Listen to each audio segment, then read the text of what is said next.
Liberal Currents presents Half the Answer with your hosts, Caitlin M. Green and Trent R. Nelson. Well, happy days are here again. It is almost Halloween for us. Of course, for you, Halloween has come and gone. I hope you had lots of fun. I am Caitlin Green, and with me is Trent Nelson. This is Half the Answer, where understanding a question is half the answer. I am, of course, a linguist, a field reporter, a very hardened reporter with exactly one interview under my belt, and an editor and an author at Liberal Currents. And of course, Trent is a historian, philosopher, author, editor as well. And I believe that you have brought me a present. Only the best for you. Halloween is around the bend, but only treats, no tricks. We have a really special individual. His name is John Pfaff, Professor John Pfaff. Yeah, you could find him over at Fordham Law. He also has written a wonderful book, Locked In, which you should purchase and which we will get to, of course. Well, good morning, sir. How are you today? Good, thanks. How are you? Every day is a good day until you look at the news, in which case... That should be our new motto, like our new... We'll work it out. So, Caitlin, today we have Professor Pfaff here because, being a professor at Fordham Law, he knows a whole bunch about criminal justice reform, the criminal justice system, and also about ICE. So we're here to talk about the criminal justice system as well as ICE. And, well, Caitlin, you know a bit about ICE as well, since you are now a sign-holding, inflatable, walking individual at the Portland ICE Center. What can you tell us? Can you give us some ICE updates? As a card-carrying member of the Frog Army, I am here to explain what's been happening down at the Portland ICE facility. So last week, I interviewed Jack Dickinson, the Freedom Chicken. We talked about what it's been like the last few months, how things have changed. He expressed to me, like, things are extremely in flux week to week. Things are not the same. And gosh darn it, didn't the following week just like absolutely prove him right? So basically, towards the end of that week, a few of the far-right influencers who have been hanging out at ICE posted begging everybody that supported them to come out this weekend, the weekend of the 25th and 26th. And they sure did. And so on Saturday, the far-right influencers actually outnumbered the protesters, or I guess I shouldn't call them all influencers. Not all of them have a following, but the counter protesters outnumbered the protesters by the weekend. They were kind of setting up what they called a rival camp. Now, what we call camp in the protest area is sort of some tables of supplies. It's medical supplies. It's snackies. It's water bottles, right? It's some tarps to keep the rain off. They are supposed to keep, the walkway clear enough for anybody, even with like a mobility device, to be able to get through. That's like a city ordinance. And so they do their best to do that. And most of the time they really are successful, right? But these far-right influencers started their rival camp where they were creating a huge mess. They were drinking in public, which is another city ordinance that they were in violation of. They were heading over to the protest camp, causing some kerfuffles over there. And the police got involved in a huge way. So the Portland City Police came in. They said, that's it. We're enforcing every single city ordinance that we can possibly find you in violation of at all times. Like, we're going to come down so hard. One of them said, basically, we want to take the party out of this. And so that is what happened. And so they told the people on the encampment, like, honestly, this is just too much stuff to continue to have on the sidewalk, and you are simply going to have to relocate it. You can no longer have any items that are simply like stationary. You can have a wagon that you drag around with you at all times of supplies, but you cannot have something that you like put down. So people started moving their things as quickly as they could. But the police were somehow, they were like lined up on the sidewalk. It was preventing freedom of movement. It was making it really hard for people to actually comply. And at the same time, the counter protesters were in the same space with the protesters and their things. So what started happening? Vandalism and theft, of course. So the counter protesters started stealing items, filming themselves doing it. So we know that it's true that they did this. Ripping and cutting the inflatable costumes that had been donated for people to use, and just like making off like bandits. And some of the people that I spoke to were kind of telling the police, like, look, they're carrying like a big plastic tub of stuff that is our stuff that they are running away with. Can you help us? And they were like, gosh, I just don't know if that's your stuff or not. Yeah. So anyway, and so then, they did their best to like salvage some of their things. They let that stuff go that the counter protesters stole, because it's not worth getting in a fight over. And the next day, there was sort of an emergency order that all the police came in and they just collected anything that they saw on the sidewalk. Everything went into a truck, not even a rapid response truck. So I don't think that you can reclaim that stuff. It's just gone. It's just goodbye to that stuff. So now there is no camp. There's no medical supply area really to speak of. There's definitely kind of a subdued attitude around the place, and we're trying to like get the party back going. So each night there's like a dance party, there's some speeches, there's inflatables. It's just a smaller presence than it has been in the past, but I think it's building back up. That is just awful. Absolutely. But we certainly appreciate. Just a weird weekend. Yeah, we appreciate you staying connected to the streets, staying connected to the movement. Yeah, absolutely. So I was there last night. I was dancing in my little unicorn costume.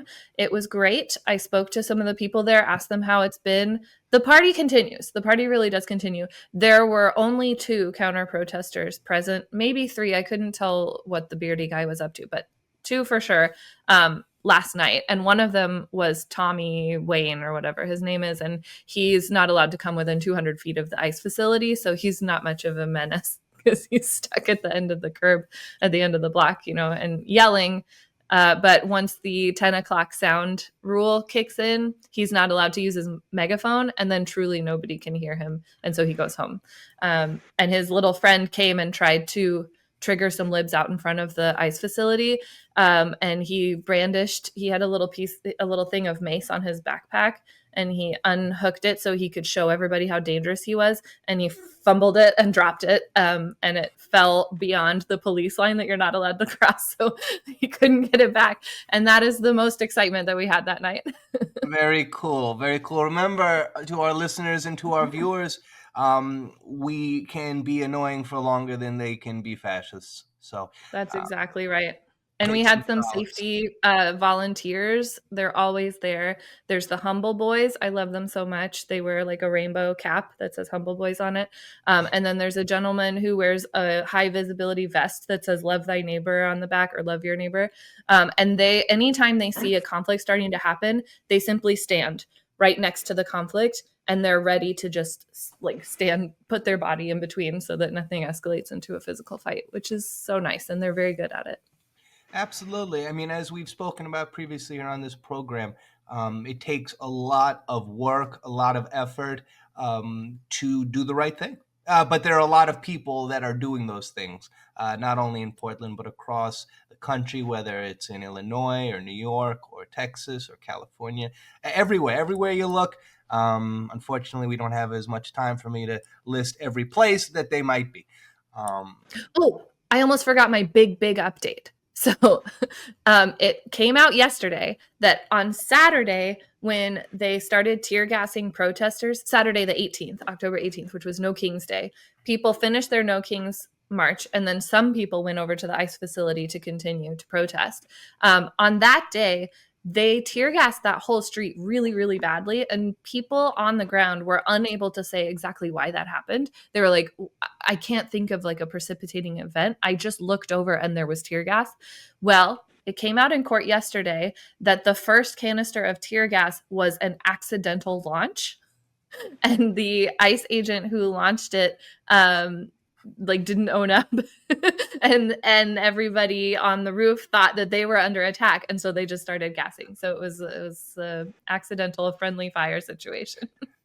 Classic Benny Hill ice stuff right there. It is a farce. It's a farce. It's truly a farce. It's a farce. Well, Caitlin, you Anyway. are the best. Thank you for being there. Thank you for being there. Thank you for being a presence. I'm your eyes on the ground, man. Well, we are fortunate for that, to be sure. So with that said, with that sort of ground laid, hi, Professor John Pfaff. Hi. Can you give us your own much better biography than the one that I presented the audience with? And then I'd like for us to start with, we're not going to start with ICE, even though we started with ICE. I'd like to start with what seems like a fever dream. I remember a time when everyone, or so many people, one might say, were talking about criminal justice reform, about how this was a necessary innovation for our society. And that is a lesser opinion nowadays in some circles, not in this particular circle. So I guess my question, sir, is why was there such backlash to this idea that we've landed here today? And then maybe we can work back, talk about ICE now, ICE then, that evolution as well. Sure. So in terms of my background, so as you said, I'm a professor at Fordham's Law School, but I'm actually an economist by training. I went to law school, not actually a lawyer, but I have a PhD in economics. And so I've always kind of focused on sort of the empirical side of things. And so I started off in grad school just sort of being interested in sort of the mechanics of mass incarceration, almost more as an intellectual exercise than actually like a moral one.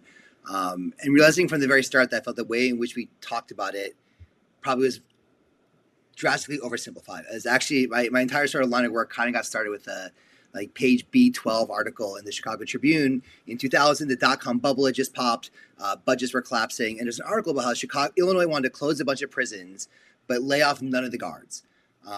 And struck me as kind of, that's interesting, right? Like there's some interesting politics here that we don't pay enough attention to, which is generally the pattern. We oftentimes will close prisons, we won't lay off staff. The savings in prisons don't materialize because it's all wages. But that's what got me interested. But then when you start looking at it, it's hard to let go of the issue, right? So what started as kind of just an econ grad student at a fairly conservative econ department, just being interested in sort of the topic as an empirical exercise, the human aspect of it makes it sort of one I haven't let go of since. And so a lot of law professors jump from topic to topic to topic. I've studied exactly basically one issue for now slightly more than 20 years. Sort of how do we get here? And in the process of doing that, I've come to realize most of my work is focused on what prosecutors do. Because I've come to realize that they are in many ways sort of the most powerful actor, but the one we understand the least, in part because they kind of fall between our empirical cracks. We get lots of data on policing because it's emotional and popular. Even the FBI has been gathering crime data since the 30s, in part because it's so political to try to sort of, in theory, depoliticize it. We gather data on prisons because they're state-run institutions and states just gather data to understand what they're doing. And these county-level DAs kind of fell through the empirical cracks and the political cracks too. And so that's sort of been my main focus, is sort of on that part of it, sort of what they can do for reform. The ICE part is more sort of a new thing I've started maybe within the past 3 months, just because suddenly ICE has become so much more popular. And my focus on it really is the same thing I've always been sort of focused on, which is like the nitty gritty details no one pays attention to, right? You say you want to hire 10,000 people. I don't think you can actually do that, right? Because it's just the mechanics of it. It seems emotional and powerful, but the mechanics of it are going to be a nightmare, which has proven to be quite true. But to go to your initial question, this moment we had that then we've lost, which I don't necessarily think we've lost, or I'm not sure we had it quite so much. So what we've lost it to is not quite such a loss. So for those who don't have the entire history of mass incarceration embedded in their head the way I do, from the 1920s throughout the 1970s, U.S. incarceration was roughly comparable to Europe. Not much higher. It's a little bit higher, but not by much. We moved roughly the way European and Canada moved. In fact, in the late 1970s, two big-name criminologists wrote a really big article in a big journal saying, it'll never rise that high. It'll always sort of stabilize itself and keep things at a relatively low rate of what was at the time, like about 150 per 100,000 people. As they published an article, right angle for the camera, the curve had already started going up. It starts in 1972, and prison populations would rise steadily until about 2000. They slow down briefly, then pop up again until 2010. By the time that surge came to an end, we've gone from about 150,000 people in prison, 150 per 100,000 to about 700 and some, 650, 700 per 100,000. Highest incarceration rate in the world at that point. We're actually now down to fifth. The only countries close to us were like Cuba, Kazakhstan, Rwanda. Critics at that point will argue the fact that the table I'm relying on doesn't include North Korea and Iran, so we might be third. But my point of that is, if that's your defense, that we're third behind North Korea and Iran, I think I'm okay saying we're the worst for what I'm trying to measure here. Yeah. And so, well, sure, you've murdered 5 people, but have you murdered 10 people? I don't think so. So whatever. We're just the least of the the third behind those two. Were I would put us first at that point morally. Then in 2010, it starts to drop. Prisons start to drop. And you see a sort of sustained, sort of interestingly, uniquely bipartisan push for reform. And I should point out that the surge from 72 to the mid 2000s, that was also very bipartisan, right? It wasn't just like Republicans getting tough on crime while Democrats pushed back. Democrats were generally less tough than Republicans, but Bill Clinton was not great when it came to criminal legal policies. He adopted some pretty harsh policies. Usually the one we pay attention to, the 94 crime bill, doesn't matter. It's the things we don't talk about that persist and are much more destructive. But then in the 2008 or so, you started to see this bipartisan push for reform. I think it had sort of multiple origins. Part of it was the financial crisis. Right? It's not often you see Van Jones and Newt Gingrich on a stage making the same argument, but they were, because I think the small government Republicans saw a chance to sort of shrink some government. Liberals saw their chance to push for it. I think also crime was low and prisons were huge, and there was a genuine sense okay, whatever we had wrong in the 70s, and some of the backlash in the 70s, it's not illogical. Crime starts rising in the 60s, and prison populations drop in the 60s, right? So as crime goes up, the total people in prison goes down. Even if you think prison's not a great way to handle crime, which it's not, that's going to create a backlash. Right. But now you get to the opposite end in the 2000s. Prisons are so high. It is kind of a national embarrassment across the aisles. Crime is really low. You see sort of the financial crisis upends the politics of it all. And you sort of see this bipartisan push. And for about 5 or 6 years, everyone seems to be on board with this. Sort of. Right. The Republicans were always kind of on the low end of that scale. Legalized marijuana, legalized some gun laws, but they weren't all in on sort of massive upheaval. That was much more of a liberal Democratic push. Not surprisingly, as time goes on, sort of the less committed of that coalition start peeling off. They see the political benefits of being tough on crime, right? Crime is a great political weapon to wield against your opponents. And as soon as sort of that argument for being less tough, the financial crisis fades, it's not surprising people start flipping back on, again, Democrats, Republicans alike. At the same time, so you see this backlash, and now obviously under Trump, it seems much, much worse. He's clearly dedicated to trying to undermine as much of it as possible, regardless of what the evidence indicates. At the same time, the thing about the criminal legal system in the United States is it's incredibly fractured, right? We don't actually know how many police departments we have. It's somewhere between 15,000 and 18,000, but we don't actually have an exact count because there's no one person in charge of them. I remember reading that in England, the Home Office has direct control over every police department in England and Wales. And that just blew my mind. So we can't even count the number we have. And you've got one guy in charge of all of them. That's just a wild degree of centralization my federalized American brain can't comprehend. We have 2,200 DA offices. Roughly 2,200 DA offices, almost all of which are directly elected by that county or set of counties, right? Again, responsible to no one but that electorate. We have a prison system that's run by the states, police systems that are scattered by across cities and counties, DAs elected at the county level, parole boards are in 1,000 different ways, judges who are some are elected, some are appointed, some are elected but not really. I just voted in New York, and for my judicial election, I got to vote for 9 of the people on this list, a list of 9 people. Congratulations, you all automatically win. But there's no no one person is in charge. And so while the national conversation has certainly become much tougher, I think there's still lots of places at this local level where things are still pushing ahead. I think Brooklyn is pretty indifferent to what Trump has to say and the backlash. Like, Brooklyn's a pretty liberal place. We have a very liberal DA. Is currently running, I guess, unopposed, right? No one's running against him. Right. He's faced no criticism. He's probably one of the most progressive DAs in the country. And so at the national level, yes, the conversation has faltered, and sort of this clearly not just Trump driven, but sort of a much deeper racially driven backlash is in full swing. But I think lots of the impact of that will be in places that were never really much on board in the first place. Right. I mean, there have been some setbacks. You see the DA lose in Los Angeles. You saw a reformer lose by like 1,000 votes in Cook County.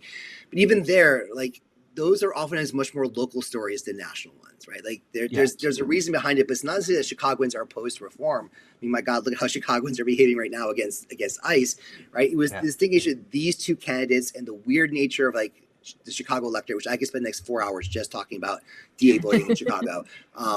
There's like a 40-page paper just on Chicago. But a lot of these politics are hyper-local. And so I think, the national discourse isn't irrelevant, but it's not, I don't think it's quite the level of like catastrophic backlash that it gets framed at when people just write about from sort of this 30,000-foot national perspective. Right. And that is really, really useful. Thank you for that history lesson. Now, you mentioned that that crime starts to rise in the 60s, and incarceration at that time is still relatively low. Well, I get told very frequently, sir, that crime is a result of people having bad morals. And I suspect that while that might be the case on an individual anecdotal basis, that there are probably some economic factors at play as well. What has your learning taught you regarding this? Yeah, I mean, I think, to me, one of the best kind of insights into this. Well, first thing I'd say is we're pretty sure crime rose in the 60s, just to show sort of how messy all these statistics are. We gather crime data in two completely separate ways. One is what's called the Uniform Crime Reports, although it's shifting it out, which is like when you call into the police or the police see something, they write it down, and then they choose to send those numbers into the FBI, and the FBI gathers sort of this big end report on here's crime across the country. And obviously, if I don't call it in and the cops don't see it, it doesn't show up. If the cops see it, but say, I don't think anything was there, either they show up 3 hours later and there's no evidence, or they just decide, I'm not reporting it, it doesn't show up. If they decide not to send their numbers in that month, it doesn't show up. They're messy. But the idea is that this is kind of like our official criminal legal system number. That number starts rising across the board in the 60s. The other data set we have is called the National Crime Victimization Survey, which say, look, not everyone calls things in. So the census and the Bureau of Justice Statistics, they do this big survey. It used to be, I think, 200,000 people. Now it's 500,000 people. They check in with you like twice a year. Have you ever been a victim of a crime within the past 6 months or the year? What kind of crime? Did you call the police? Like, how serious was the offense? What was the person who attacked you like? And so you start getting sort of this, sense of like sort of what people are saying is going on. In theory, these two things should move together. Right? Maybe with a gap, right? Victimization will be higher than reported crimes to the police. They should kind of move in roughly the same way if people are sort of calling things in at a pretty consistent percentage. Those numbers almost all drop during the 60s and 70s. And there's no good understanding as to which, I'm not going to say sure it's which one is right or wrong. There are two different ways of thinking about crime, right? Like the victimization survey can't get like homeless people, mentally ill people who won't respond to surveys. So it's missing things. The FBI just did something else. But our two numbers for those politically critical, they move together now. But during those politically critical sort of 60s and 70s, they move in oftentimes quite opposite directions, which makes it hard for me to fully understand exactly what was even happening back then. But certainly homicide went up over the 70s into the early 80s, plateaued, then spikes again in the late 80s. That's undeniably true. And so people's fear of crime, wherever these two different numbers are going, that also goes up. And yeah, I mean, I think the best, going back to the question you then asked, like taking that as a given, the rise, the belief in the rise, what other factors drive it.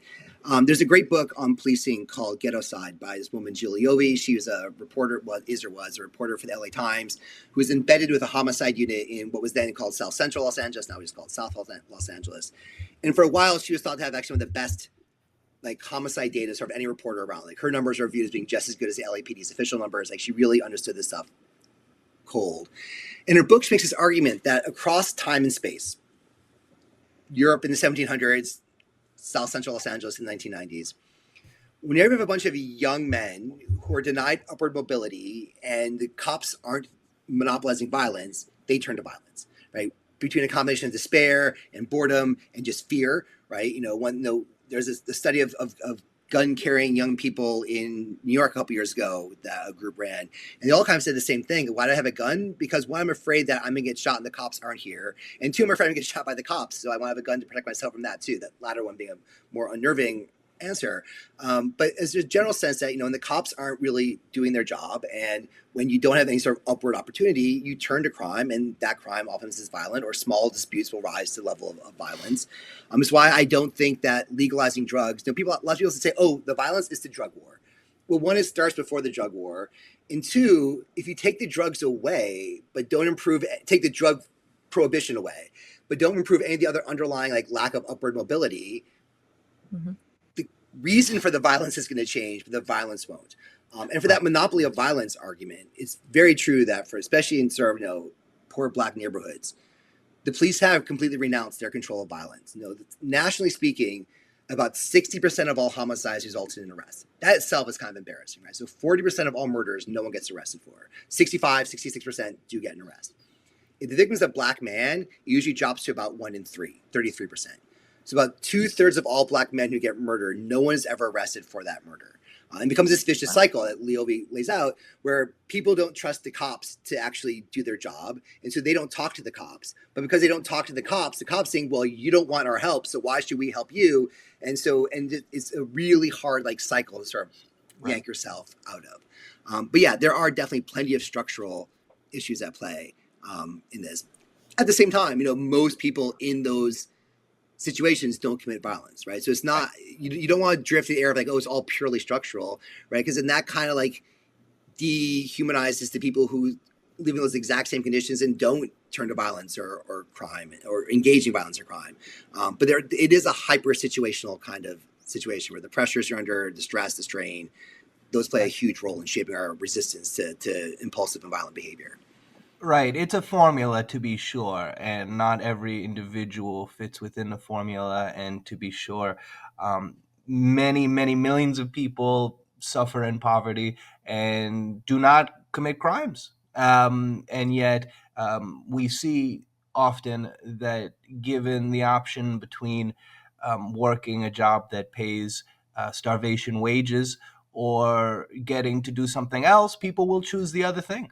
So as you noted, it is a difficult balance. So what we've learned so far is that perhaps we were always just so sold on reformation that we didn't realize that others might not be. And so here we find ourselves, and that might actually that might be related to our next topic, which is ICE, which seems to have sort of also followed this path of beginning in the 2000s. We have this aggressiveness, and then we don't hear much about ICE.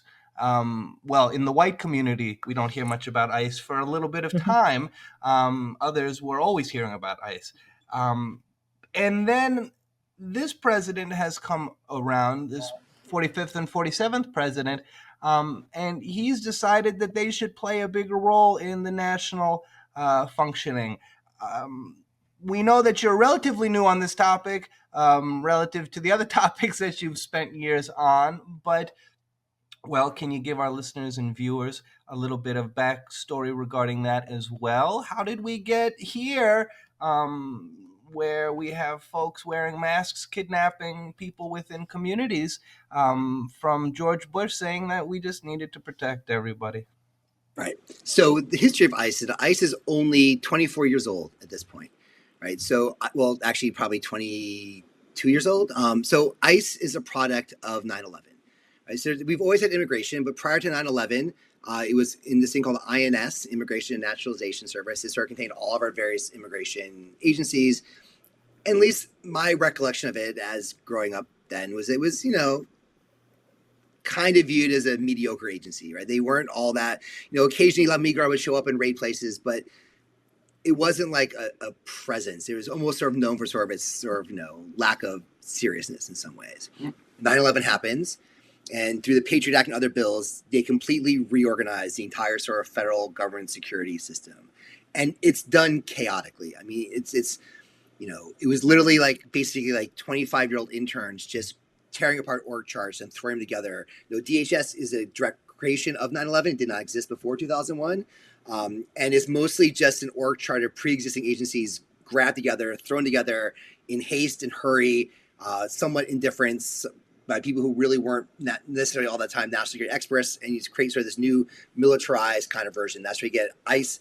It becomes sort of the internal removal agency. You get Customs and Border Patrol, Border Protection, which is sort of the obviously the border part of it. You get USCIS, the Immigration and Naturalization Service, which is sort of what now grants you citizenship. All those spin out of INS into sort of this new org chart, DHS, which is viewed in a much more sort of militarized kind of view. And so that's where you get ICE. It's relatively new, which in my view means it's also relatively easy to undo if we wanted to. Like you could reorganize this again, just like we did it really fast in 2001. You could reorganize everything again if you wanted to. And again, the thing about DHS to me is that's mostly just an org chart, right? And so you could completely disassemble DHS tomorrow and just spin off all of its parts to other agencies where they existed before DHS existed, right? To sort of do the jobs they did back in these other agencies, assuming they survived the next couple of years. So there's nothing like inescapable or unavoidable sort of our current sort of militarized DHS structure. It was a choice in 2001. We can draw all those org charts differently, with some work in 2026 or 2028 if we wanted to. I think the reason why you see Trump embracing them so much is that it's the one kind of tool he has to use if you really want to nationalize law enforcement, right? The thing to me that's going to sort of save us here in many ways is federalism, right? Not the laws of federalism. Those can be overrun and run roughshod over all the time. Is sort of the structural impediments federalism has created for the feds. So we have 18,000 police departments. We have about 650,000 police officers nationwide, roughly speaking. NYPD alone has 35,000 police officers. That's more than the entire FBI. That's more than ICE and Border Patrol basically combined at this point. Right? The feds just don't have numbers, right? They've never had numbers because we delegate so much of law enforcement to the cities, the states, and the counties. And because it's one of those rare areas where you really do see even the federal courts be pretty aggressive about preserving state and local autonomy from federal intervention. There's actually a case just this week in the 8th Circuit, which includes, I believe, Arkansas, where a man got arrested for soliciting a minor for sex. But he did it while he was driving her home.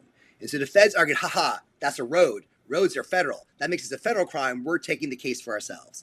And the 8th Circuit said that's ridiculous, right? Like if being on a road federalizes a crime, then every crime is federal because everyone's going to use the road at some point while committing a crime. And the whole point is that the police powers are supposed to be very local unless really explicitly given to the feds. And so there's not some huge law enforcement agency that the feds have. They're actually numerically quite small. But ICE and CBP are the ones that can probably deploy the most. Part of it is because of the border rule. So Border Patrol has authority to operate within 100 miles of the U.S. border, but that includes things like airports and other things. And so basically, if you see a map of sort of where ICE can patrol, it's the entire eastern seaboard, the entire west coast, sort of the entire border of Canada, including Chicago, where they have pretty powerful, sort of almost like, you can't keep them out. Right. I think a lot of Chicago reporters have been saying people got very happy when the National Guard from Texas got thwarted being deployed to Chicago. But their point is, but you can't do that to ICE and Border Patrol because they are allowed sort of without, the Supremacy Clause of the Constitution gives the president the right to send them wherever they have jurisdiction. They have jurisdiction in most of our cities. Like it is his sort of his rapid response force that he has. The National Guard has to jump through hoops. You've got posse comitatus and all these other rules that get in the way. Federal courts don't like it. Citizens don't like it.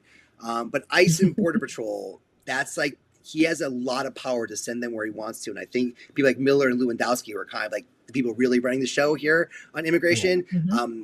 They saw that as like the tool that they had. And so they launched it. Obviously, none of this is really about immigration, right? This is about sort of terrorizing cities, right? You know, there's to me, an amazing picture a couple weeks ago of gunboats going down the Chicago River, right? These giant rafts of like heavily armed, like ICE and Border Patrol guys on these like military boats, armored up to the gills. As everyone who saw the picture pointed out, if they fell off the boat, they would drown, right? Like it was the worst possible gear to wear on a boat, like giant, massive amounts of body armor. But it wasn't about. Oh, what a nightmare! Oh my gosh. It was, I mean, as someone who lived in Chicago for 10 years, I found it really like disturbing to see like the place I used to like kayak having like military boats patrolling it.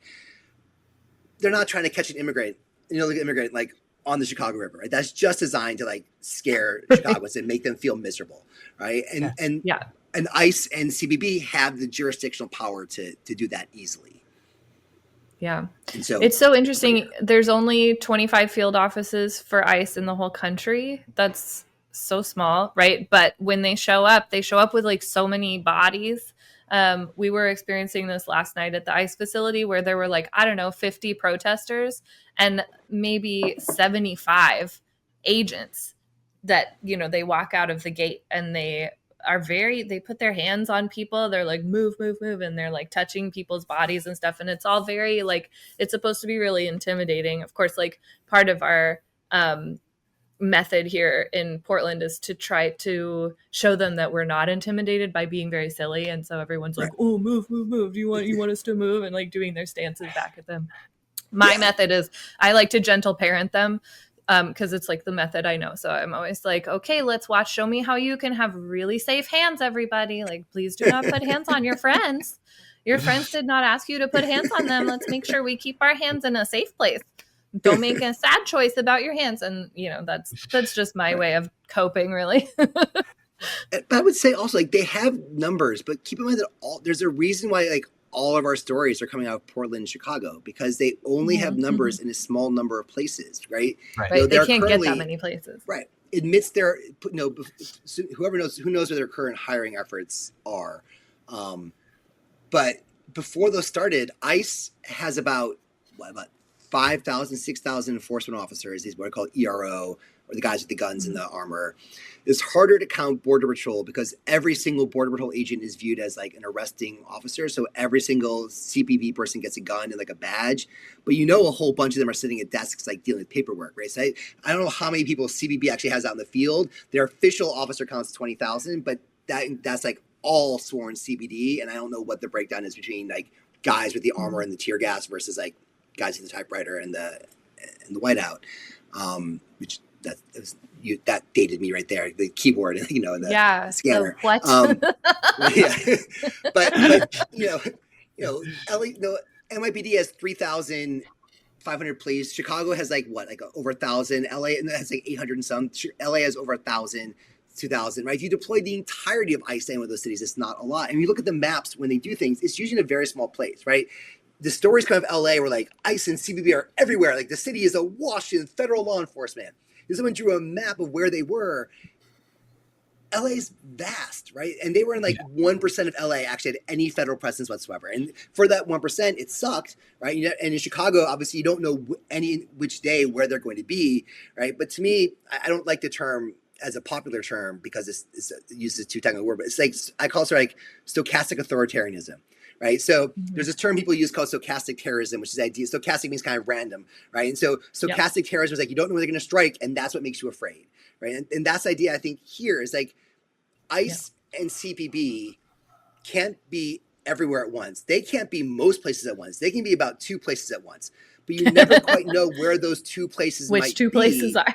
Right. Yeah. And they try to rule through that kind of fear, and a media coverage that's going to point out every ICE raid and ignore the swaths neighborhoods that aren't being impacted by ICE at all is to make it seem like ICE is everywhere, right? You felt from the LA coverage like they were everywhere. I think they are a bit more everywhere in Chicago. Just I think it's probably easier to drive around the suburbs and like snag people in the way it was harder in LA and impossible in New York.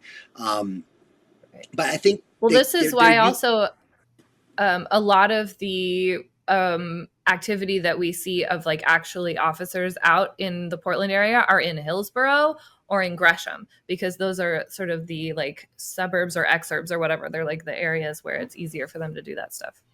Right. Where it's easier, or they think the cameras will be, right? That's why they put like giant armored cars in front of Union Station in DC, right? The only thing in front of you, thing you might be concerned about in front of the Union Station are completely harmless, unhoused people sleeping next to it, which they do all the time, right? We don't need some giant armored car from Afghanistan, right, to deal with the 10 unhoused people sleeping in front of Union Station. But that's where the cameras are, right? That's why they're walking the beat in Georgetown, where no street crime happens. Maybe some white-collar crime happens in Georgetown, but no street crimes happen in Georgetown. It requires like 7 National Guardsmen and 4, Metropolitan Police officers. But they knew that's what the media, oh my God, like even in Georgetown, camera, right? They're using, it's very much like a media-focused like effort to make themselves look bigger than they are, right? They're like a peacock waving his tail because their numbers are actually quite small. Yeah, this is something I talked to Jack about as well, just like the ubiquity of their cameras, that they're always filming content. Every time you're at the ICE facility, there's one guy who's a dedicated like propaganda filming guy.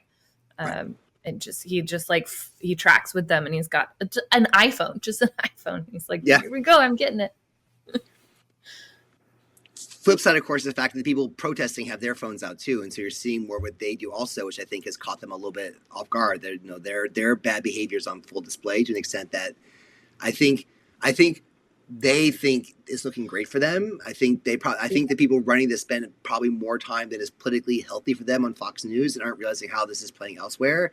But I think it's increasingly looking very bad for them. I think it's, the media's been terrible covering their abuses, but it's starting to leak out in ways that they're losing control over, I think. Yeah. What's so interesting to me is the way that somebody on the right or somebody that represents the agency will post a video where it's very clear that they were the instigators of a problem, and then they're like, look at how these protesters are causing problems. Right. And a lot of people in the comments are like, yeah, those protesters are really bad. And it's like, you really can set a person's interpretation of a video with the surrounding text in a way that's really concerning cognitively. Yes. I think there's also concerns there how much of those replies are real people versus bots or other people replying to try to shape the narrative. See, everyone's on our side when it's actually not. Yeah. And so, increasingly it's hard for me to even understand what empirically do we take away about the public's views based. I mean, one, most people aren't online anyway. Right. So I've actually been very grateful. I don't understand. We're all online, I think, friends to sort of keep me grounded. Like, what do normies who listen to like New York Times podcasts think about it? Are like the most helpful people to talk about, understand like the actual politics of the moment right now. Because I know like my blue sky adult brain is getting a very, the discussions there are useful for me to understand like how to think about the politics of it, but also that to understand like, the actual political attitudes. I need to listen to the people I need to talk to the people who listen to the Daily to really understand. And even those people are going to be like high information compared to the average voter. Who's more chaotic and unpredictable from there. And so understanding the actual politics of this current moment is actually quite hard. I'm not sure either side's doing a great job of it. But I do feel like the coverage is starting to drift a little bit. Like I feel like there's increasing coverage of how bad the responses have been. That's, I think, slowly building. Well, I agree with that, sir. We have started to see better coverage of that. But one thing that I do struggle with is, and it has been alluded to here, is the media's part in all of this. Sir, from the statistics that I've read, Americans die from many things, like heart disease and all sorts of terrible medical conditions and issues like that. But the papers and the publications, they tend to report more on homicides and things of that nature. I'm wondering what part you think the media has to play. Obviously, we already spoke about the sort of unaligned statistics that we saw at points during American history as it concerns crime. But I'm also struck by this feeling that most people, as you said, being disconnected, worrying about their own lives, they don't really know if crime is up or down. They don't really know. And so it's more of a vibes thing in many ways. Yeah. So I think there's a lot there. I think a lot of it to sort of unpack. The media is generally terrible when it comes to covering crime. When homicides went up during the pandemic, they were all over that, as they should be. It was a legitimately shocking increase in homicides and shootings during the pandemic. It's legitimately newsworthy, that should be covered. Sure. The past 3 years, you've seen historic drops in homicide, the likes which you've never seen before. In terms of percent declines, vast. In some places, homicides and other crimes are reaching like historic lows. Like New York City's most recent data suggests we might be the safest we've ever been since they started gathering data like in the 50s and 40s. Philly saw a 50% drop in homicide over 2 years. Boston saw like a 50 or 60%, like huge declines in homicide.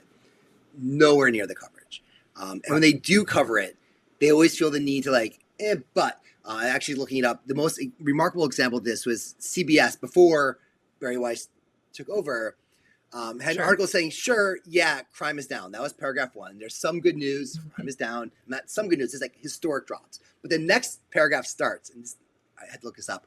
It says, while the report included good news, that while being historic drops in homicide, a violent crime still occurred on average every 25.9 seconds in the U.S. last year, according to the FBI.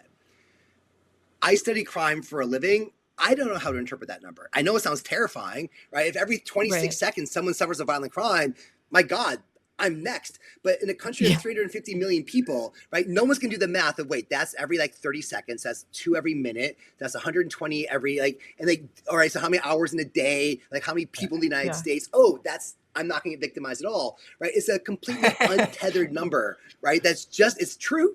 It's factually true. Right. Completely useless, but someone gets victimized every less than 30 seconds, pure terror, right? That could be that's a real how to lie with statistics moment there. Right. Of you said something technically true, but you can't apply that to your life. Right. Or the other thing I see is they'll have all these articles, everyone's afraid of crime, vibes, politicians, vibes. We like paragraph 20. And I am the kind of person, I will literally count every single paragraph. I'll count every single ad and say, it took me 17 paragraphs, 4 ads, and 3 charts to get to this point where you say, now to be fair, they'll say, crime has gone down somewhat with a link, right? Everything else have had numbers. This is up by 12%, up by 15%, 12 more people were 12. But then you get to, but crime is down. Admittedly, yes, data shows that crime is down with a link. No number, doesn't have how much it's down by. Just a link that no one's going to click. Right, so they've done their due diligence. They've acknowledged that crime is down. Right, they bury it 20 paragraphs in that no one's going to read. With a link, we know that no one's going to click who makes it that far. Right, but they were fair and balanced. Right, and so of course the public is afraid. Right, and it's all the more so because the data here is a little messy, but crime tends to be fairly geographically concentrated. Right, especially sort of violent crime. Most of us aren't really exposed to violence. Those who are tend to live in areas where violence is very, very all the violence is in these one areas, right? Most other places don't have violence. And so our understanding of crime tends to be through the media for most people because most people aren't feeling it, right? Especially these days where the changes aren't always that great. I was a kid I was in college in the early 90s on the south side of Chicago. I felt the crime drop. Right. I had a friend who got mugged crossing campus at 3 p.m. when I was a freshman. And by the time I was a senior in college, the crime map showed 3 cars getting broken into on the edge of campus and nothing happened in the middle. If you lived during the 90s, you felt safety just happen. Anyone who lived in the city felt that safety come back. The changes we see now other than COVID aren't so great that you can really feel it if you're not experiencing it. Right? To me, one of the most shocking numbers of just how concentrated crime is that in 2014, 2015, nationally, homicide went up. In Chicago, went up by a lot. But in Chicago, fully half the homicide increase in Chicago was in just 5 neighborhoods. That increase in those 5 Chicago neighborhoods, that was 10% of the homicide increase for the nation as a whole, right? Wow. Those 5 neighborhoods, it was a shocking number, right? Those 5 neighborhoods were devastated by violence. But they drove a national story that most Americans, even in Cook County, weren't really feeling. And so our views on crime tend to reflect something else. And to me, the most clearest example of how this works is, as crime, so Gallup every year since the early 90s has been asking, do you think crime is up or down? To a lot of people. And so over the course of the 90s, as crime really goes down a lot, and it's like I said, if you lived during the 90s, early 90s, you felt safety just come back. Yeah. Every year, more and more Americans say, no, crime is not going up. So it's like, in like 91, like 80% of Americans say crime is up, which they should. It actually was, right? 80% say it's higher, 70, 60, 50. At some point, it hits 45% say crime is up. A majority of the Americans have learned crime is down, and crime is going down. Mm-hmm. And then there's an amazing chart Gal passed, where the very next year, violent crime goes down again. And the percent of Americans saying crime is up jumps from 45 to 65%. Crime goes down, majority think it's going up. And that year is 2001. Right? It wasn't a fear of crime, right? The whole world felt just terrifying. I mean, that 2001 was a miserable. 2002 was a miserable year to live through, right? Like it's just, it was. It was. You go flying and you walk through an airport and it's full of like 18-year-old National Guardsmen with what you didn't know were empty rifles, like looking at you, kind of like jumpily, right? Like it was rough. See, I was in middle school, so I just thought life was miserable because I was in middle school, but it turns out it was like for real reasons. No, it was everybody. Something that was really symbolic for young Trent was the whole process of going to the airport and like being walked to the terminal by like your family. Yes. Right? Like or going to the terminal to greet someone who's come to visit you. Oh, I remember watching people come out of the gate and being like, is that one him? Is that one him? Like so excited to see like my grandparents come through the door. Right. Your now you have to wait outside security. Oh, but it was the best because you got your stuffed animal and your backpack, and grandma and grandpa are right there, and we're going. And there is, I mean, it's the opening scene of Love Actually, baby. It's so nice. but having grown up on Long Island, having lived on Long Island during 9/11, there was, you knew from that day. That day is like how my stepdad remembers when Kennedy got assassinated. That day was the change of everything. And that is really, really interesting that year is 2001. I'm sorry we interrupted you. No. I know, sorry. No, it's but yeah, they said, people's views on crime reflect some other deeper insecurity. You also watch it ideologically. When a Democrat is in the White House, Republicans are more afraid of crime than Democrats. As the Republican takes over, that flips up until Trump and sort of his fear mongering. And again, the president has almost no control over crime. Crime control is entirely local. Federal policy does almost nothing. Right? So the fact that Democrats become more afraid of crime during a Republican administration has no bearing on actual like Republican presidential crime control policies. They're irrelevant, right? But Democrats are just angrier when Republicans are in power, and the world just seems scarier and a meaner place. And so, that crime is worse. And then when my guy's in office, things are pretty good. And Republicans like, no, everything's going to hell. And like how we manifest that, we talk about it through crime. It plays lots of different cultural roles, right? Like, one of Nixon's advisors say it's the way Republicans attack civil rights without attacking Black people directly.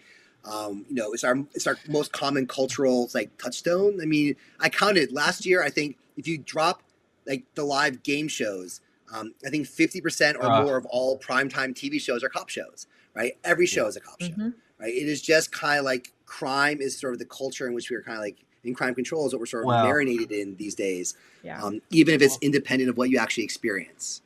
Well, a quick shout out to Skip Intro's Copaganda series on YouTube. It's really good. It's about like a lot of these different shows that are about cops and the way that they do propaganda. So lovely. And he surprised me so much when he did one on a show called Blue Bloods, which I had never heard of. And he was like, this is like one of the most watched television shows in existence. And I was like, I didn't even know it existed. Like, it's so outside of my cultural knowledge. I mean, they're so popular. They're making ones that are basically impossible. Like I think there's like a NCIS Sydney, Australia. I'm like, the law professor in me is like, the jurisdictional nightmare of U.S. police in Australia. Like, they can't do anything. Like, this is not like, I'm like personally offended at the idea. CSI Atlantis. Like, what are we doing? Right. But that's just how popular they are. They're like, we're out of U.S. cities now to put these shows in. So we're just like randomly throw Americans in Europe and see what and see what happens. Budgies in there. What's happening? Yeah, that's bizarre. It's amazing. Between police shows and civil service shows, you'd think that this society was like deeply Yeah. invested in like social innovations, right? Because there's like a Right. 911 Nashville, there's a 911 Chicago, there's a Chicago Fire Department, there's a Chicago, I'm Yeah. waiting for like Chicago Sanitation, right? Like to hit your When they have show. crossovers all the time, right? Like they're always like going into each other's shows. But what Because really it's one struck me, city.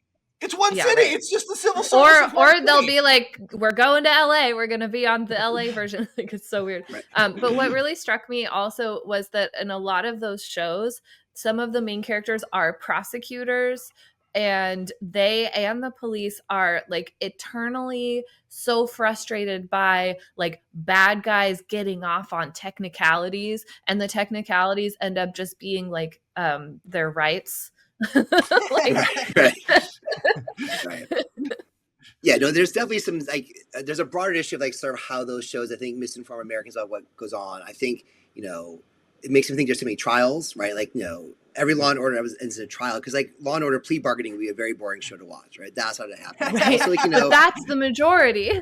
Yes. right. I think to me the deeper problem is that nationwide we have about 1.5 million felony cases every year. So felonies are like the big serious offenses that like faced with prison time.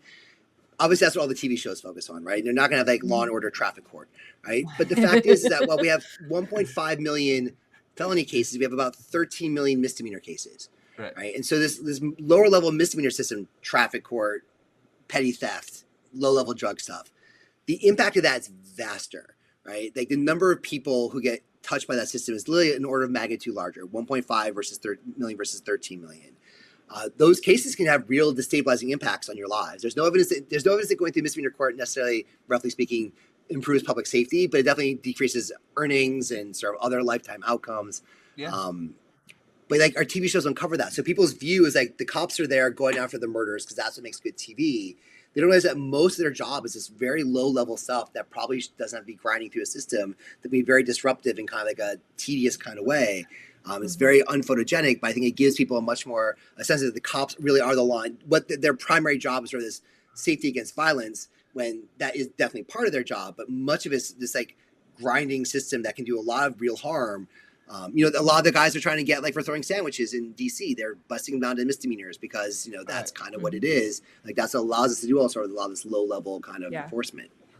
Or like right in front of ICE, anytime somebody stepped a foot off of the curb, they were there being like, hey, remember, you need to stay out of the road. Right. Do you remember that? And it's like, yeah, we actually do remember that. that's kind of like, this is such an interesting discussion because like this whole theatrical police sort of illustration, it's only one of the things that you can see on the television that involve police because, as you guys noted, while we get to watch like the Blue Bloods and the NCISs and all of these particular shows doing this very, what I guess we would consider to be like very important work, you can also watch Cops, which is perhaps the most exploitive and actually like disheartening. Or there's another one now, right? Like 911 Live or something. I can't remember exactly what it's called. Right. But like these are dystopian ideas, and when you're young, sometimes you can find yourself watching. I'm sure older people do as well. But for me personally, at some point, you're just like, wait a minute, I am watching like police officers chase a man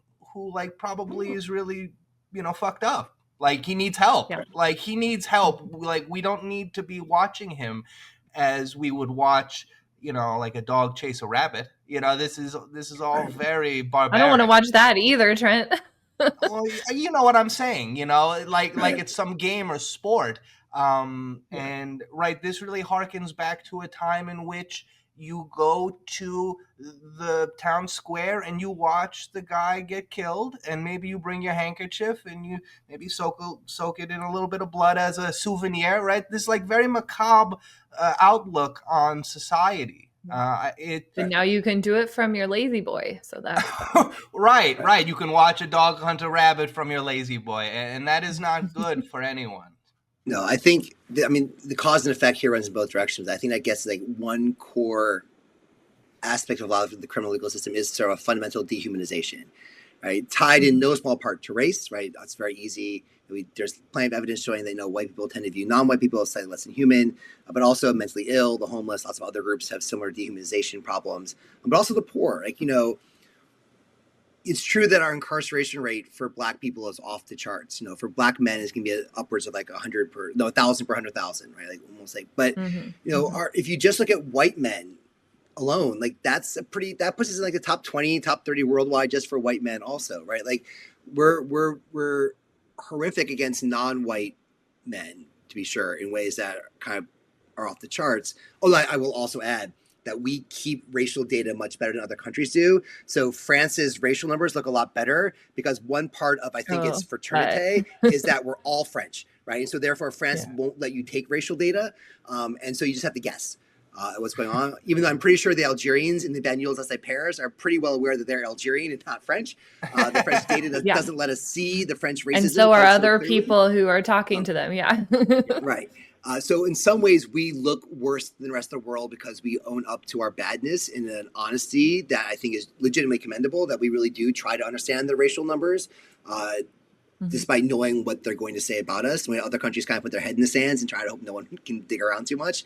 But no, our aggression against even poor white people is not minimal, right? And so, but I think I'm going to watch this poor guy get run down and arrested, I think does reflect sort of both causes, but also I would argue even probably more reflects than causes kind of the dehumanizing aspect with which we view a lot of people, that then encourages us to embrace authoritative, aggressive enforcement against them in exchange, as opposed to providing them with sort of the resources that they would want. It's why this is where. Oh, sorry. No, go ahead. Getting excited. Well, this is where the sort of discursive model of reinforcement is, right? Where it's this show wouldn't exist if there wasn't a market for the show. And then it's validating people's beliefs because it is telling them back to them what they already kind of were feeling. Right. To me, it's very telling that almost all of our sort of reform, if I'm progressive, I prefer to call them reform prosecutors, are almost all. So we elect prosecutors at the county level. We don't know. We're the only country that elects DAs. We don't know why. We don't also know why we elect them at the county level. It's just these weird historical holdovers we don't quite understand. Yeah. But the county is a very weird place to choose your chief sort of prosecutor. And to me, it's not surprising that almost all of our reform prosecutors have been elected in counties where this county and the city are the same thing. Philly, Brooklyn, Manhattan, St. Louis City, Baltimore City, San Francisco, or places where the suburbs of that county are very, very small. So Boston is part of Suffolk County, but I think 80% of Suffolk lives in Boston. I think 85 or 90% of Multnomah lives in Portland, right? So you have these suburbs, but they're not politically important. Or it's a place like Cook County where the suburbs are distinctly heavily non-white, right? Chicago, County, suburban Cook County is an incredibly racially integrated area. It's one reason why. That's the other reason why the ICE and CBD are running wild across the suburbs of Chicago, is that they're amongst the least white suburbs in the U.S. And so there's just more, people you can Kavanaugh stop in Chicago's suburbs than you can in other places, suburbs. And Kavanaugh stop, for those who might not be mired in online culture, is the increasingly popular, very snide term that I'm proud to say I was a very early adopter and promoter of. Kavanaugh wrote a concurrence, and it's Justice Kavanaugh wrote a concurrence in Supreme Court opinion basically saying it's okay to use race as the sole reason for stopping someone for an immigration check. So basically he endorsed racial profiling. And so now and he said it's not a big deal because if you stop a U.S. citizen, it's just me a minor ID check and then you let them go. And so the term Kavanaugh stop is used both for sort of rampant racial profiling, but also for all those images you see of ICE and CPD beating up just American citizens tackling a dude to the ground. An immigration status, citizenship test check. I think it came up in our last episode, right, with Madiba. Sounds like undue burden to me. Yeah. Right. We were talking about the idea of undue burden. Right. But I think it's the reason why we see all of these reform DAs tend to succeed in sort of non-suburban counties is because those are the counties where the dehumanization is the weakest, right? That a large portion of your electorate doesn't see a young Black man as someone scary. They see it as their cousin, right? Their neighbor, Yeah. their nephew, their friend, right? The guy they go to work with in a way that someone in the suburbs doesn't. And the more you sort of silence those suburban voices, the better. In fact, the reason why I call reform DAs, not progressive DAs, which is sort of the popular term, is actually from my work on Chicago, where I look at, in Chicago, I study sort of voting at the level of like the individual precinct. And Chicago is voting precinct. And Chicago is so racially segregated, that's mostly in all white, all black kind of precincts. And what I find is that if you identify sort of the white progressive precincts, majority white, over half went to college, and at least 75-25 for the Democratic presidential candidate. So deeply liberal, well-educated white areas, that's sort of progressive. And look at how many of that, what percent of those precincts vote for the reformer. And then just look at what percent of each black precinct, majority black precinct, votes for the reform candidate. The least enthusiastic majority black precincts are generally more enthusiastic for reform than the most enthusiastic progressive white precinct, right? That, you know, the white progressives are the ones who most favor the reformers, but they favor them less than almost every sort of majority black precinct in Chicago. And while white support plummets over the 2020s in Chicago, black support for reform stays almost unchanged, right? Because for them, this is not a thought experiment. This is not like a political aspiration. Yeah. This is literally their child, themselves, their neighbors. And that level of sort of humanization is what gives me hope that the local level, like reforms can prevail. Because that's what you see, even in red states that have seen drops in prison populations, they've all been driven by their blue cities, right? Like it's the people who really understand and feel the harms at an emotional, like, I know the person who went there. I know the person who suffered. Cleve Browder isn't an abstraction. He's my neighbor, right? Those areas are where the reform effort perseveres because the dehumanization is just isn't there, and the humanization is. Well, that is absolutely, in my personal experience, accurate. I mean, I live in Illinois now. I live down in Springfield, and there is not only angst in Springfield about Chicago's size and stature, a second city, but there is also wariness, right? Because there is not as much, as you noted, real convicted understanding down here. Down here, it's, okay, we'll try it, right? And if it doesn't work out, then get rid of them.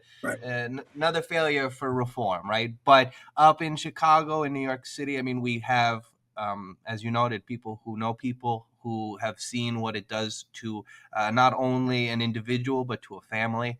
So often when we're speaking about, the criminal justice system, the discussion of recidivism will come up, and we'll talk about how likely it is for people to return to the penitentiary.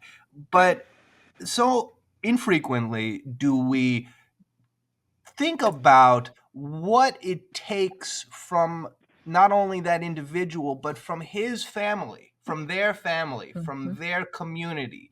What if you don't drive, but you still got to get to your meetings? You still got to get to your check-ins. You've still got to get to your drug tests. You've still got to get to your therapy.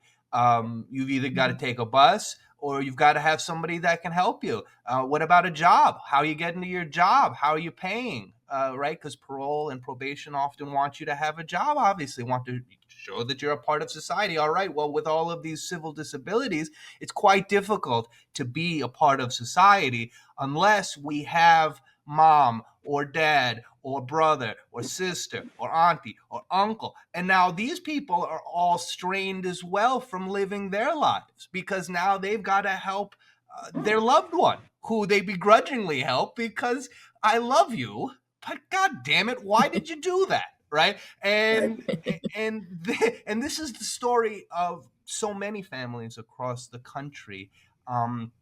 Sir, we've enjoyed our chat so much, but usually before we go, we do like to get some positives.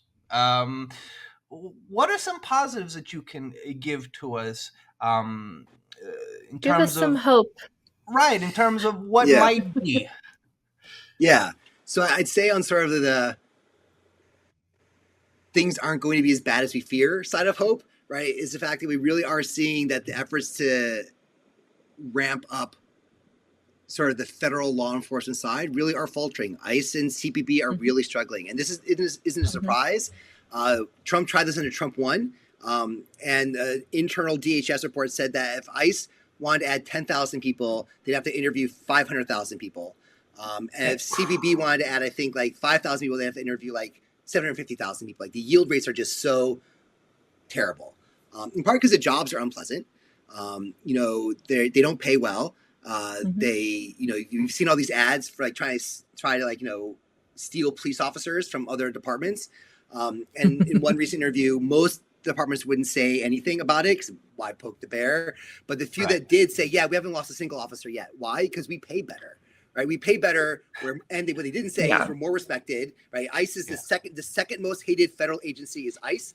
The most hated is the IRS, which is kind of like they don't count. Right, we've hated taxes since like the Romans. Right, like so drop IRS and the ICE is the single most disliked federal agency in the country. Also, if you're a local cop, you live at home. Right, ICE, you're in LA one day, you're in Chicago. They're moving you around all the time. Yeah. Right. No one likes you.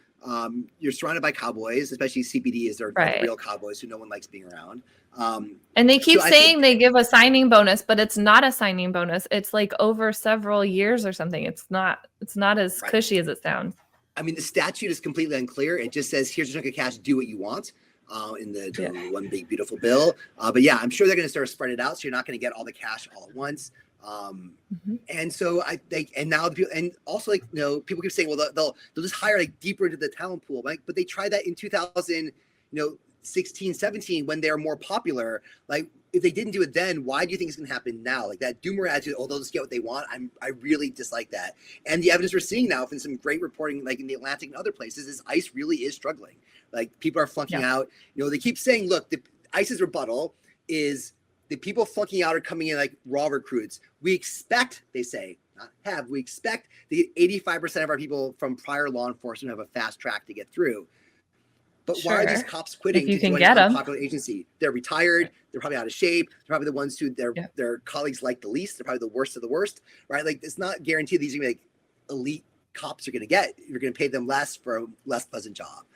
And in general, I think we've been very lucky that Trump in particular is completely indifferent to sort of this authoritarian takeover, right? He's much more interested in building his ballroom than like, what does he want? He wants to get rich. He wants to do some building. He wants to stick it to some of his enemies, like specific enemies, like name the people he doesn't like. And the rest he doesn't care about. And so that's all been delegated to like people like Miller and Lewandowski who, whatever you say about Trump, he is a good politician. Lewandowski and Miller are not, right? I think they're so sort of ideologically blinkered that they don't see that what they're doing is actually, I think, politically harming them, right? They're actually getting in their own way. Yeah. And the guy who actually understands the politics of this, more or less, is completely checked out. And so it's kind of like this big authority. Right. He's not applying his skills to like keeping Miller and Lewandowski in a successful space, right? He's just simply not. I don't think he ever cared really about that, right? Like he's too self-focused. I think he's just like whatever you boys want to do. Like, what if we had this Supreme Court with someone with sort of like the political acumen of like Dick Cheney? I think he'd be in a much worse place. Yeah, someone who's really trying to like build a generational authoritarian regime. Again, the United States is too big for like a full authoritarian takeover. We're just too vast and too populous. But you got something much more Jim Crow-y, Redeemer era badness, right? But I think we've got sort of the best set of people for not pulling that off, right? A lot of harm is going to happen. A lot of destruction will be done. We probably won't recover from 2 terms of Trump in my lifetime. But where we could have ended up versus where I think we will end up, I think the amount of harm will be much less than it could have been with someone who actually really cared and understood what they were doing in this moment. And on the more affirmatively good side, like I still do think at the local level, reformers are still doing a lot. Bail reform is holding on in Chicago and Illinois. Hochul's tried to roll back bail reform in New York, but it's always just been tweaks on the side. In the 1990s, Rikers Island had like 30-some-thousand people in it. It was so overcrowded. They would put people on buses at night just to drive them around the city. So they had no beds for them. We had a barge sitting off the Bronx where you would store people on a prison boat. They just shut the barge down. The buses haven't been heard of in years. We've gone from like 30,000 to like 3,000 or 4,000 people per night in our jails. Is Rikers terrible? Absolutely, right? But Rikers with 3,000 people is not Rikers with 30,000 people. And I don't see New York going back to 30,000 people anytime soon.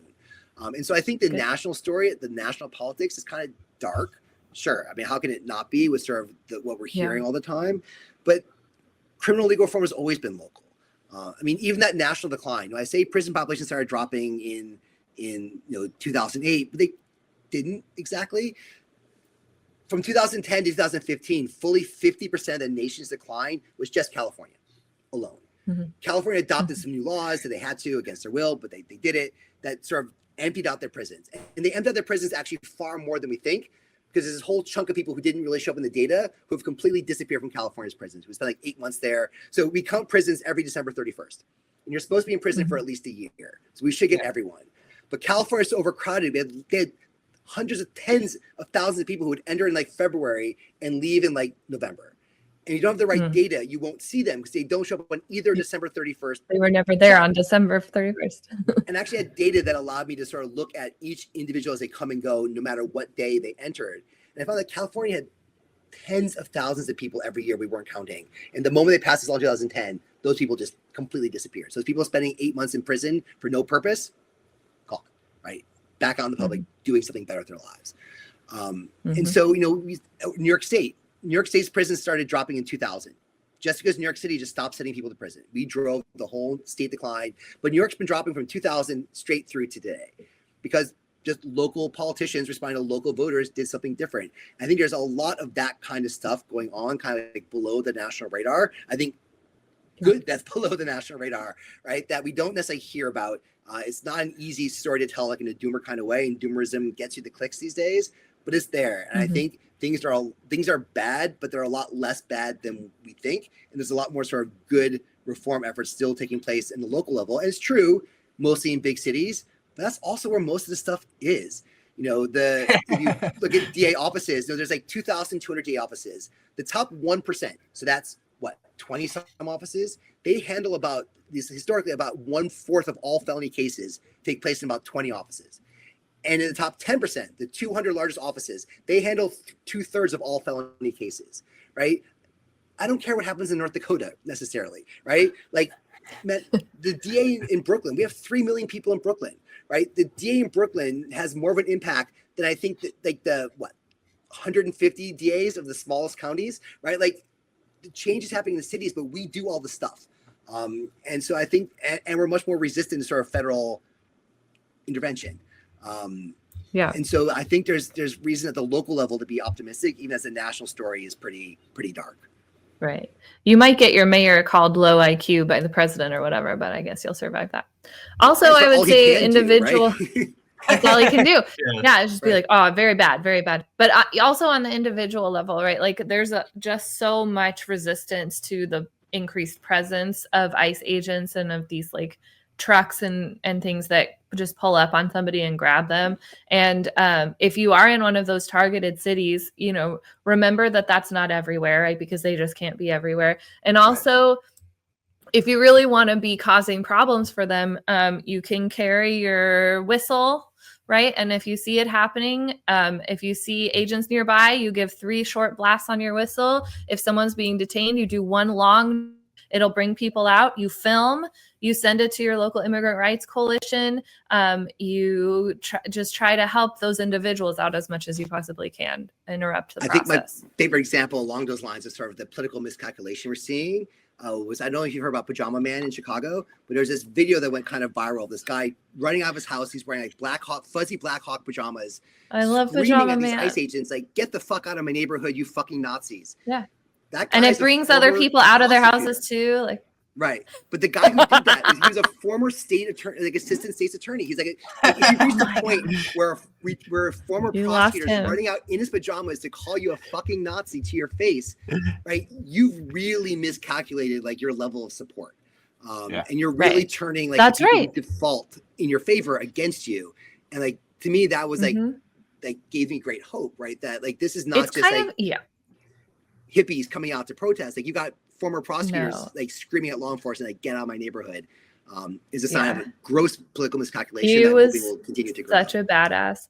He was great. He got his neighbors on there. It's kind of like with like cougars, like mountain lions, like if you make it enough of a problem for them, like they will give up, right? So if you're making enough noise, being hostile enough, and filming and all of this stuff and just sort of like getting in their way in a way that like, won't get you hurt, hopefully. you can actually make it enough of a nuisance that they will just get back in their trucks and go to the next place. So yeah, just think of it like you're trying to not get eaten by a mountain lion, basically. Well, this chat has certainly been better than being chased by mountain lion, to be sure. That's my goal. That's the bar I set for myself. As long as you just put your cut up and you say, "I'm big," lion, I count it as a win. That's so big. Well, Professor John Pfaff, we appreciate you so much. You have educated us so marvelously, and we hope that we can have you back. Absolutely. Come back on. We can talk more. But before we let you go, well, this is self-promotion time. So you better let all of our listeners and viewers know where they can read all of your stuff, whether it be a Blue Sky or elsewhere. Yeah, these days, most of my stuff is on Blue Sky. My Twitter account's been dormant since 2023, where my Blue Sky account is just John Pfaff, it's my name. I do have a blog that I'm trying to get back to, but I have not written anything on there in about 6 months. So I need to get teaching has gotten in the way. I'm hoping now I'm going to be able to move back to getting some more of the blog work done. But that's just johnfpfaff.com, where I have some stuff on sort of prisons and prosecutors. And it's more like my data rigorous, sort of more like my quantitative data stuff is over there. Wow. Beautiful. We'll link all that stuff in the description so you can go right there. Thank you. Yes, we appreciate you so much, sir. And well, for all of our listeners and viewers, this is Half the Answer, where understanding a question is half of an answer. We'll talk to you soon. Thanks for listening to Half the Answer, presented by Liberal Currents. You can find Half the Answer anywhere you get your podcasts. Liberal Currents is an entirely listener and subscriber-funded publication, which includes programs like Half the Answer and Neon Liberalism. So, if you like what you've heard and wish to contribute, you may do so at liberalcurrents.com and through Patreon. And remember, understanding a question is half the answer.